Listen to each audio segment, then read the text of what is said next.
Solidarité, simplification, équité, équilibre financier.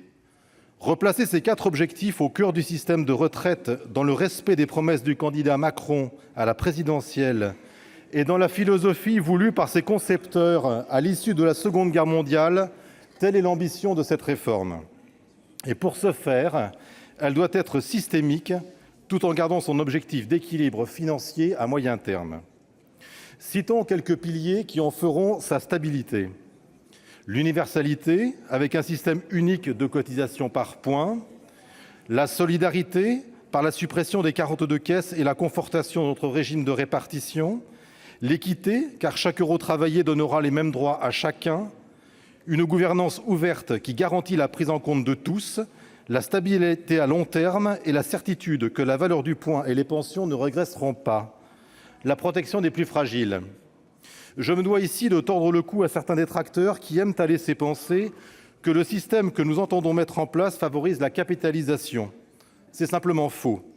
Le système universel fera cotiser chacun à hauteur de 28% de ses revenus jusqu'à un plafond de 120 000 € annuels contre 324 000 € actuellement.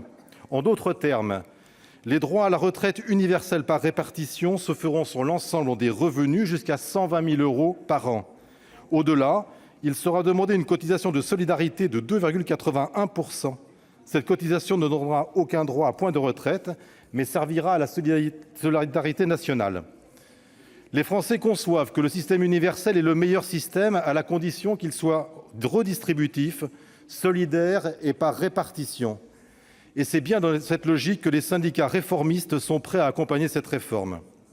Pour autant, dire régime universel ne veut pas dire régime unique.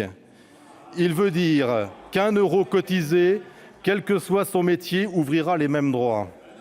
Parler d'universalité impose des réflexions sectorielles. Elle impose même des réflexions sur les spécificités de chacun et demande des aménagements clairs et consensuels. C'est la raison pour laquelle un nouveau cycle de discussion s'est ouvert ce matin avec les organisations syndicales. Ils se sont rassemblés aujourd'hui autour du gouvernement pour lancer des travaux autour de 4 objectifs qui font consensus et qui sont concentrés sur la pénibilité et les seniors. De plus, le Premier ministre, à l'issue de cette réunion, leur a proposé un rendez-vous vendredi matin afin de définir les contours de la conférence de financement de la future réforme des retraites, répondant ainsi positivement à la demande de Laurent Berger, secrétaire général de la CFDT.